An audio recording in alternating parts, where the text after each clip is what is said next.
Before going to practical result obtained, I will explain a little introduction.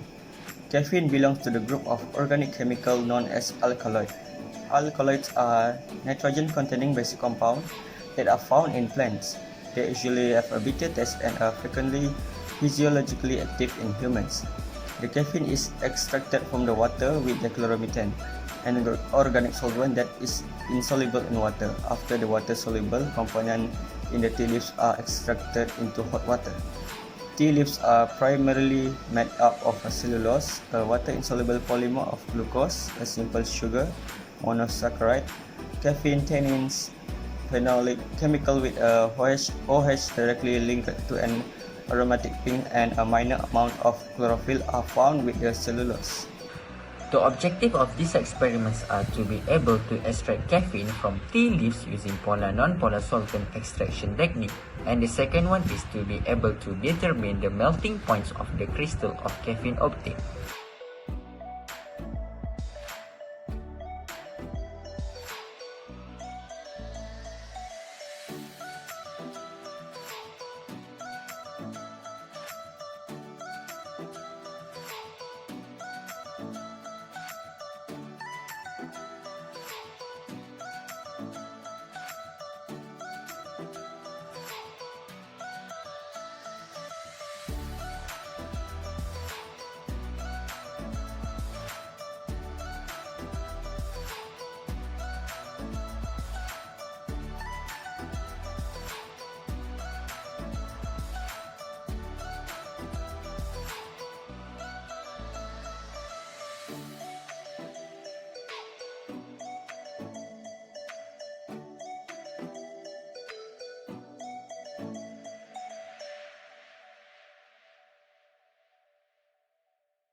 So as for result, because of error that occurred in our experiment, there was no crystal of caffeine present and we cannot determine the melting point of crystal of caffeine.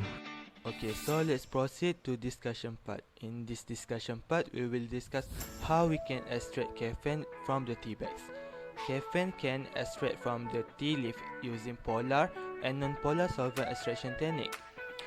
In this experiment, caffeine could be extracted from the tea bags using an aqueous solution of sodium carbonate and dichloromethane. So, what the function of adding sodium carbonate and dichloromethane? Firstly, we will boil the tea leaf. When the tea leaf are boiling, the tannins will produce and will dissolve is in the water as well as the caffeine. Tannin, on the other hand, are slightly soluble in the dichloromethane. So, how we want to obtain the pure caffeine? The caffeine must be separated from the tannins by dissolving in caffeine in dichloromethane, while the tannins need to remain in the water. This can be taken use by the fact that we know phenol are acidic enough and the sodium carbonate is strong bases. So adding sodium carbonate to the water and the tannins will transform to the phenolic anions, which are soluble in highly polar water but not in the dichloromethane. So when the tannin react with the sodium carbonate, tannin salt and water are formed, which is an ionic substance that is only soluble in the water. Therefore, it will stay in the aqueous layer during the extraction process. Okay, so just now we know that the tannins will remain in the aqueous layer. While dichloromethane is a non-polar organic solvent, is added to the separatory funnel. The stopcock is opened when we want to agitating the separatory funnel to prevent gas pressure from building up during the extraction operation between the two immiscible liquids. So after we agitating the separatory funnel, we will see the two layer will produce, which is the upper layer that contain the aqueous layer, while the lower layer is contain the caffeine in the dichloromethane. So we know that the mole fraction solubility of caffeine in water is 7.1916 times of power of 3 at 25 degrees Celsius, while the mole fraction solubility of caffeine in dichloromethane is at 36.961 times power of 3 at 25 degrees Celsius. So since caffeine is more soluble in dichloromethane than water, it readily dissolves in the dichloromethane. Lastly, the melting point of the crystal of caffeine can be obtained using an automatic Fischer-Jones melting point apparatus. So how the apparatus works?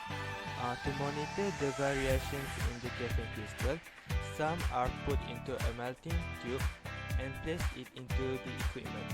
A magnifying eyepiece is used to watch the changes that are taking place, and white light is provided for convenient viewing.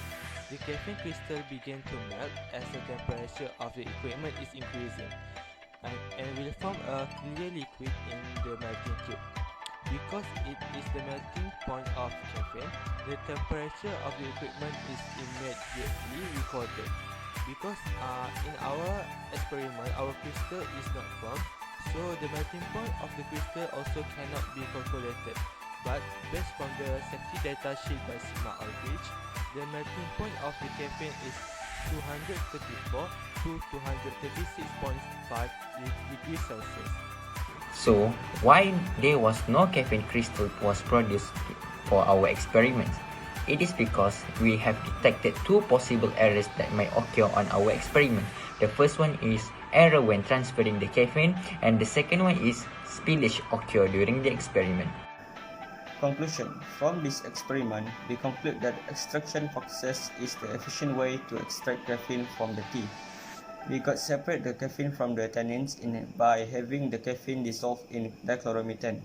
We are able to get the two different layers. Unfortunately, the crystal is not formed. The melting point of crystal of caffeine cannot be obtained. That's all from our presentation. Thank you.